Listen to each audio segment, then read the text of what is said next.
Welcome to the Red Pill Diaries. This is Craig, and in this episode I'm going to talk about how people like Zuckerberg got rich. We kind of all know how that happened, but I don't know if we ever really think about what it really means to us and potential change to systems in the future. So, well, in a nutshell, Jeff Bezos didn't get rich by selling stuff. He got rich by collecting data, right? And same as Zuckerberg. It's about collecting data, most likely on behalf of the government, because they can, in the roundabout ways, it's effectively them. Well, it's the corporations that own them that print the money in the first place. And you could collect it. You could say that effectively behind the scenes, the thing or whatever it is, the collusion effort or whatever it might be, or the hand that rocks the cradle, whatever it is the same entity that produces money. So in the future, in some of my old videos I talked about how in the future with automation, because I used to be in automation, automating things and putting people out of work. So it was kind of obvious that we were going to get to the stage where we had no jobs. Things like universal basic income that Andrew Yang was talking about a while ago are an obvious step, but a kind of chin scratching communism, as far as the solution is concerned.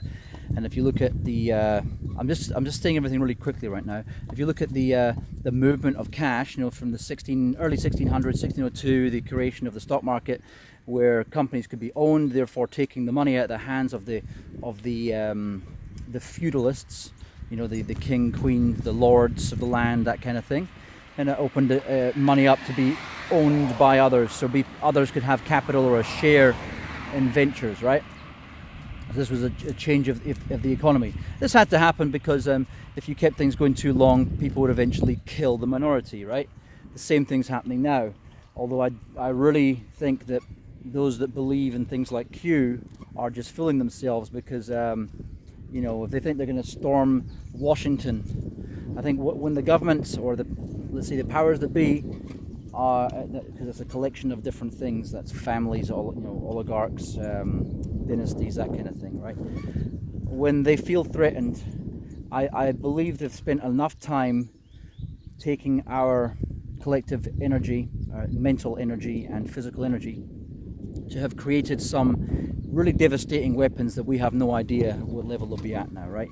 So it will be basically like when you had modern technology airplanes coming into the Amazon and getting shot by bow and arrows. It's going to be this, or the movie what's it called again, Avatar, same kind of thing, right? It will be a pathetic show of force, because they're just going to trounce us. And when they've decided that their days are up, it's not going to be a French Revolution kind of situation, where some people are going to hang or get the guillotine. It's going to be a situation where they'll just wipe out massive swaths of people. And that's why I say it's not worth, if you're a red-pilled person, doing anything to be a martyr. Sit back and wait for the plebs to get wasted first. It sounds very selfish, but what are you going to do? There's no point making the only people alive in the world a whole bunch of sheep, because then the system will just carry on lasting for longer. It'll just that'll perpetuate the cycle. If all the people who are woke, I just wish they hadn't stole that word. It's so much easier using woke. As someone else was saying based, okay, whatever, I'll use that one, whatever. It's just so annoying that you can't use a term that makes sense. You get to a stage where this critical mass of people waking up won't happen, because they'll have thrown themselves in front of the tanks, so to speak. So anyway, getting back to how Zuckerberg got rich, is they obviously could see the writing on the wall with this automation. They knew that people producing things, even hardware, like the Intels and the AMDs of the world, they're not making as much money as the Microsofts and the Apples of the world, right? The people producing software. So one stage further is the people collecting and utilizing data have not started making money. They've actually been making a lot of money for a hell of a long time. If you think about the content of books, they always say knowledge is power, for example.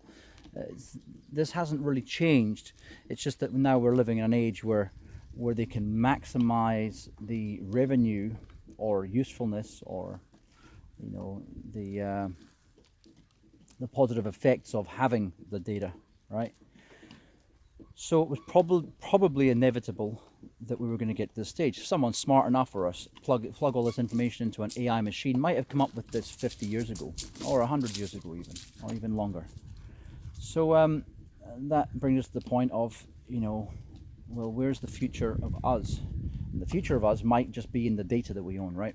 And a few people have floated this idea over the years, and there's actually a few businesses working on being able to, one business working on putting this on the blockchain so that you'd effectively, your information would be secured on the blockchain, accessible by you, but you could offload it and sell it as companies wanted to buy it. If you think about, see, when you tell non-IT people this sort of stuff, they just think, well, real stuff, building a house, that means, like my brother Michael, for example, he's a builder, right? He just doesn't understand how he needs to make any money. Then when you explain to people like him that the stuff that he does will all be automated, down to 3D printing a house. A jigsaw puzzle set that you take home from IKEA to put your house together is where this ends, right? Or where this leads on to.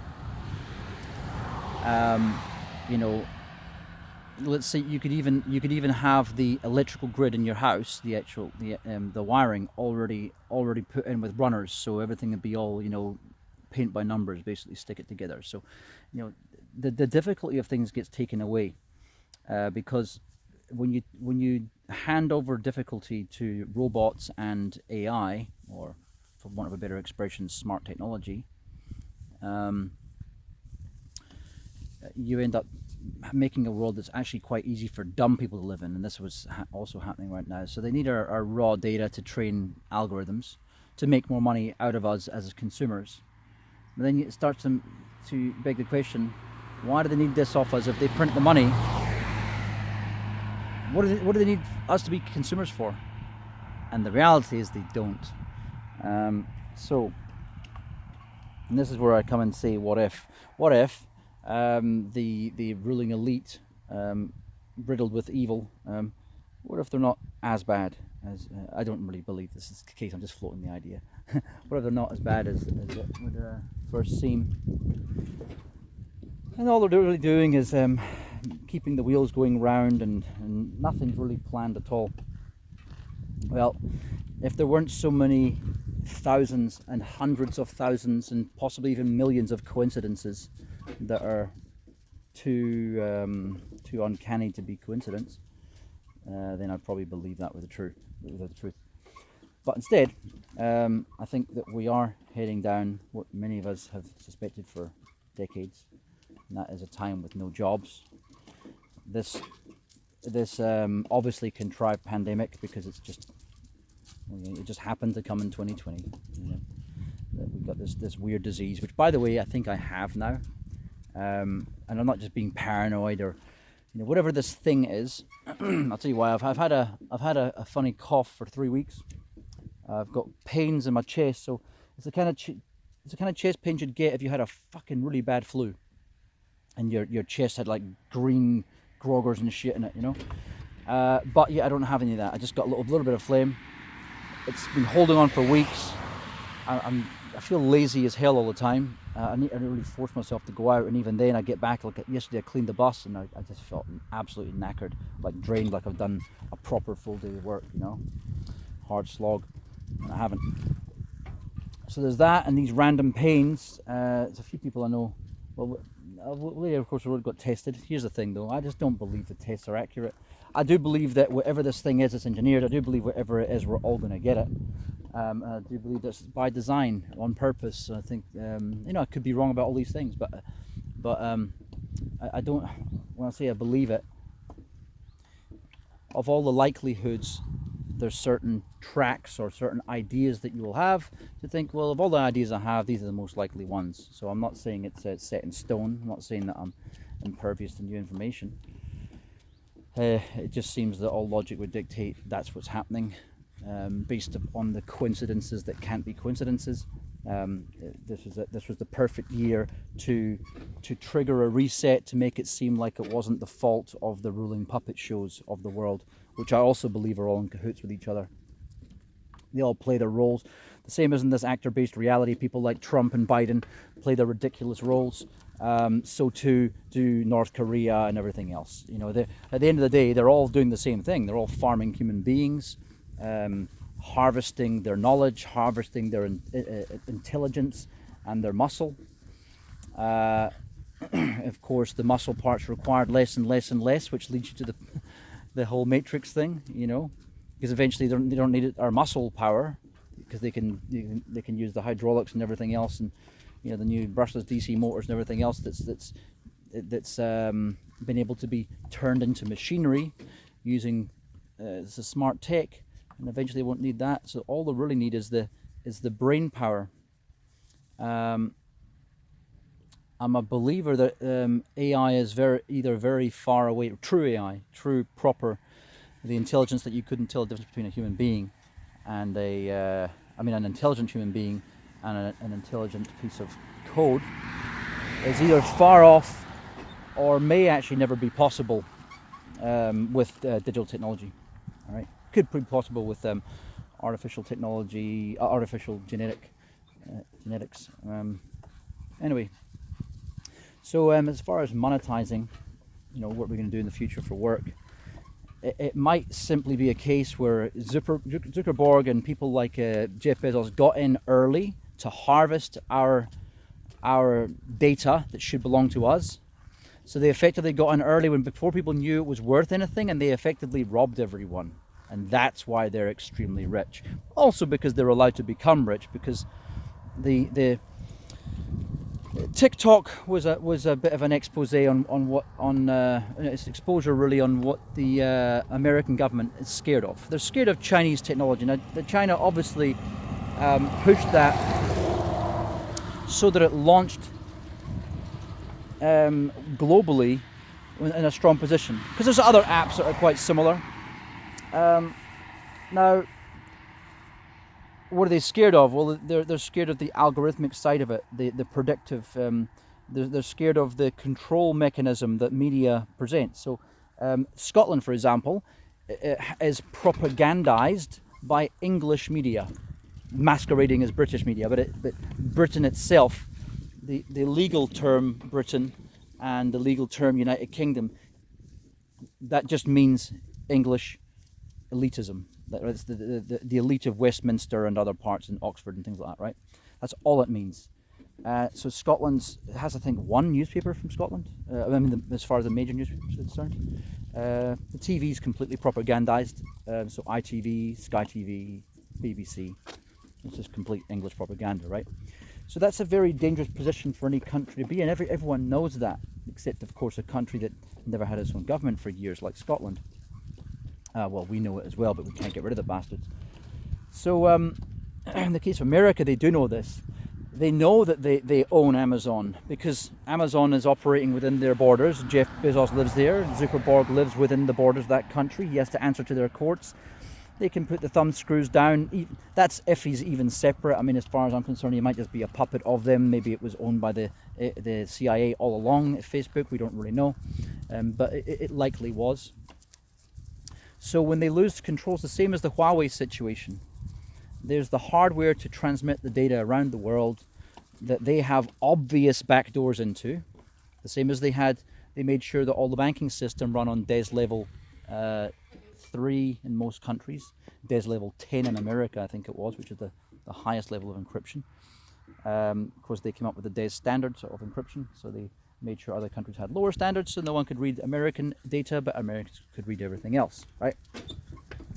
So this is the thing, where in the future, if you had everything on the blockchain, all your data, you could sell it, you could packetize it and sell it and say, oh, here's my data on birthdays, here's my data on people who I love. the behavior of me reading their posts or whatever it might be. Sounds worthless, but at the end of the day, these guys are making billions out of us. So if you think it's not worth anything, then why are they so rich? But getting back to my previous point, does it even matter anyway?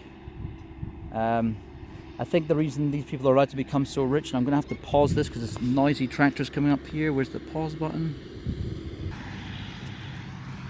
Is it back on again? Yes, it is. All right. Yeah, I believe the reason that that all this is happening, even right now, the fact that we're it's almost like we're going through an awakening, but I think it's a false hope awakening, because we have no chance against these powers that have basically been allowed to grow unhindered. We've been so gullible as a species for so fucking long that it's worrying to think what technology they might have in the background to use against us when they've decided, oh well, that's it, we can't do any more, we can't harvest any more energy for them, it's time to purge this generation. I don't know if you've ever looked up anything about missing people and the waves of children there was at certain stages in history. Channels that have stuff about mud floods, for example, which can be quite interesting, but I found it to be a bit of a rabbit hole that just doesn't add any value to my life. But anyway, channels like that tend to speak about these situations where you had in history lots of children, just mass migration of children, like the adults got all wiped out. This could be what it says, who knows. I'm just saying you have to keep everything on the table as far as what might happen and the possibilities. And it's someone who keeps these things on the table and thinks about what might happen, a conspiracy theorist in other words, who will be prepared when the time comes to know what might be happening, how they might be able to protect themselves.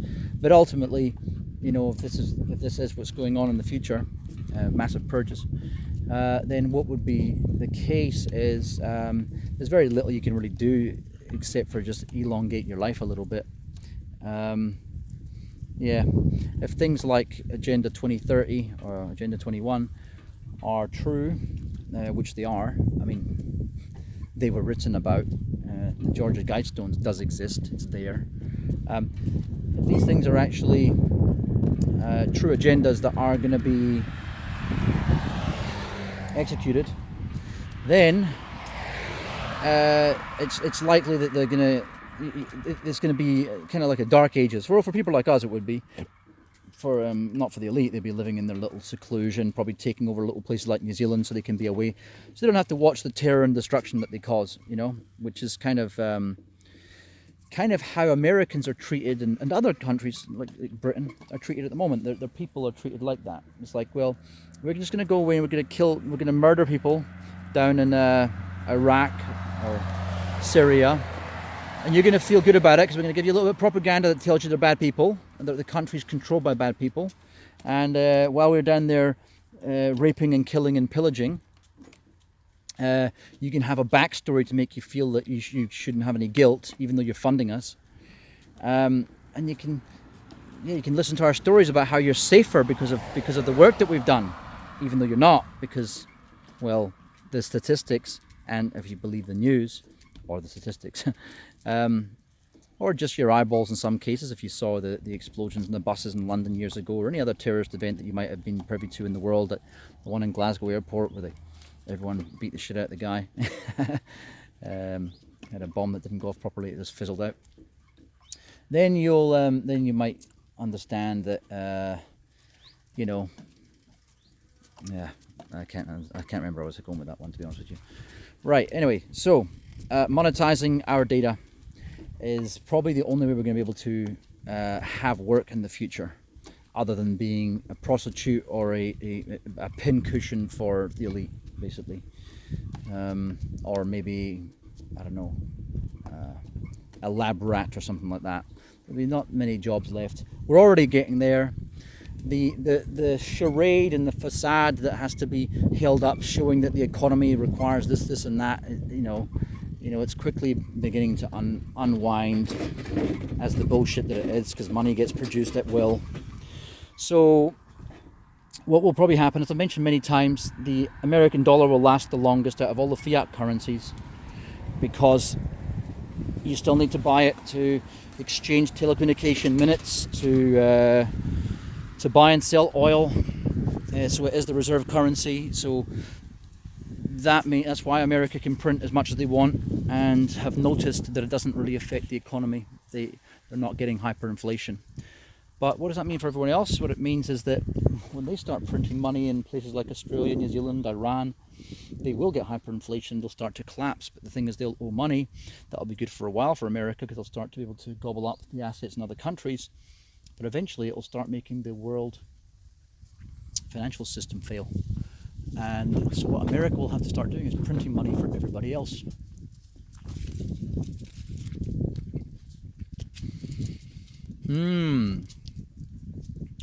So they'll be funding people like England just to exist. Not that it means anything, because printing money literally is a keystroke. They're not really printing it out. It's called broad money supply, and there's very little of it in the world, right?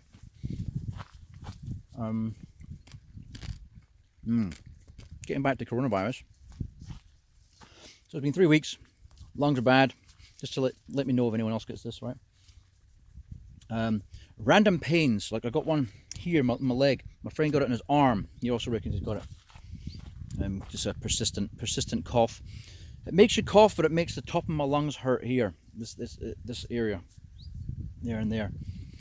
Kind of strange. Have little coughing fits, and yeah, just really tired, and my joints hurt like fuck every day for the whole 3 weeks. Oh, look at this little shmoo. Good wee man. Yeah, so let me know if any is getting in like that. I still do think that there's multiple viruses they let out. It's funny, they talked about different strains of this in the beginning. I know I'm jumping all over the place here. That's just what I'm doing, whatever. But if you look at, just like I said in one of the other videos, the system has given itself away already many times. Because when the famous people at the start of the pandemic, yeah, I've got it, they never knew how ridiculous it was going to look. I don't think they planned, like maybe in their lab experiments, it affected more people or more monkeys. So they thought this was going to be easy and it was just going to kill millions and millions of people, and it hasn't worked out that way. But a consequence of that is that now it's exposed how bullshit the Tom Hanks and other famous celebrities who had COVID has been, because it's even more unlikely to, by order of magnitude of you know, billions of times, or millions of times at least, that these people would have got corona right at the beginning. So when you've got all these months and you still only got 1 million people dead worldwide, it's, you know, out of 7.8 billion. Looks like complete bullshit, doesn't it? And then when they spoke about a few months ago about the different strains, if you remember back to Iran having it, how deadly it was out there in the beginning, and how deadly it was in Italy compared to other countries, and all of a sudden it became deadly in the UK. It wasn't so deadly at first, and it became deadly in England. It became deadly in Scotland. And what I think is maybe one strain will make you immune to the stronger ones if you get that one first. So if you get the one that will kill you first, you're probably going to die. If you get the one that you can actually live through, it'll probably make you immune to the one that would have otherwise killed you. That's what I think is probably going on. And they'll probably continue to seed this thing out, because it hasn't had the desired effect of killing enough people, and it's not driving the narrative for the justification for the lockdown that we're all seeing now. Especially, you know, your Jacinda Ardern situation in New Zealand, how everyone obeyed the system, and yet the system became more draconian. Isn't that weird? You know, everyone obeys. They reduce the cases, and then to punish everyone, right, we're going to start putting people in jail and blah blah blah. You know, who the fuck does she think she is? elected by the people to, to come against them. This is what we're seeing now is that it's feudalism. The people at the top, they've crowned their new kings. People like Bezos and Zuckerberg. They don't want foreign powers. That could just be a show as well. The TikTok situation, scared that a foreign AI machine might be able to drive their media. The same as they tried to outlaw RT.com in the UK because it was spreading true news about Britain. Of course, RT is full of propaganda as well. But it tells the truth about foreign countries. It doesn't tell the truth about their own country, that's all. Whereas BBC lies about everything, everywhere. So does CNN and MSNBC and Fox and everything like that. Fox has started to experiment with having some things telling the truth. As I said before, Tucker Carlson, his show can be quite good. Don't be fooled for a second, he's a complete insider. But he's obviously the guy they gave the experiment to. Let's just see, if we were to tell the truth, how could we build a platform here capitalizing on the fact that people are so sick of fake news? That's what his show's about. I hate to say it, Crystal Ball could be the same, but meanwhile her show, The Rising, that's what it's like. The fact that it's on the Hill, that's why I've got my suspicions on it. Jimmy Dore, I think he's a genuine deal. Anyway, yeah, I don't think he's the situation with automation stealing all the jobs. It was going to happen anyway. Now its hand has been forced using the virus. The economic devastation, regardless of which parties are in control in the world, wherever they are, will be blamed on COVID-19, not the actual fact that the whole system has been designed, structured wrong from the get-go. And to be honest with you, it's not ever going to be corrected. All they'll ever do is modify it so they can continue to get away with stealing from people. The goal is to get back to a stage where you have 1, 2, maybe 3 or 4 kings that have all the wealth and everyone's a slave underneath them. And that's while they need to exist, or while it's beneficial. As soon as it's not beneficial, then we'll see a tiny little population in the world and everyone will get purged. I just see these as logical outcomes. Sorry if it seems very defeatist, very black-pilled of me to think that way. But I think the only thing the Second Amendment is going to do for people is defend them against the short-term risks, such as their neighbours trying to steal their food. It'll never defend you against the governments. They've got ways to wipe us out. Imagine what they have in their war chest. If Russia's just done the hypersonic missiles, for example, what America have they're not showing us? We already know the DARPA thing I keep mentioning many times, where they came onto TED Talks and said they have these little things the size of a thumb that can fly at Mach 10, extremely fast, hypersonic. Or the other technology that has little tiny insects that can fly around, nanotechnology, all this sort of stuff. Yeah, nanotechnology doesn't exist, some people say. It's just, I can't believe how naive people can be to think that what we have in front of us on our cell phone, that existed 40 years before our cell phones did, that, well, some of the tech, that somehow the governments aren't way ahead of where they are right now, with everything from display screens to medical technology and everything else. It's just extremely naive to think that. It's also extremely naive to think that they've got your best interests at heart. Anyway, this has been a bit of a ramble all over this show episode. The main thing to talk about was our jobs in the future. They pretty much don't exist. And if you're not going to get into something like investment, you can join the bandwagon of people selling shit to each other, or you can kind of look to something new and improved. How do you get into this new economy of effectively using data like it's oil or it's another resource like gold? Other than that, get into investment trading. But even that's just selling shit to each other, isn't it? Making a profit. I haven't got much respect for trading, to be honest with you. I haven't got much respect for a lot of things I've done, like the years ago when I got into real estate market. I made a lot of money and I stopped doing it I could have made a shitload more money, but I kind of felt like it was pathetic. Like I'm making money out of something that's so dumb. Buying and selling, buying, slapping a bit of paint on, selling again to some unfortunate mug who in a few years' time is going to be over leveraged. You know, it's kind of predatory and it's kind of parasitic. That's why I didn't like it.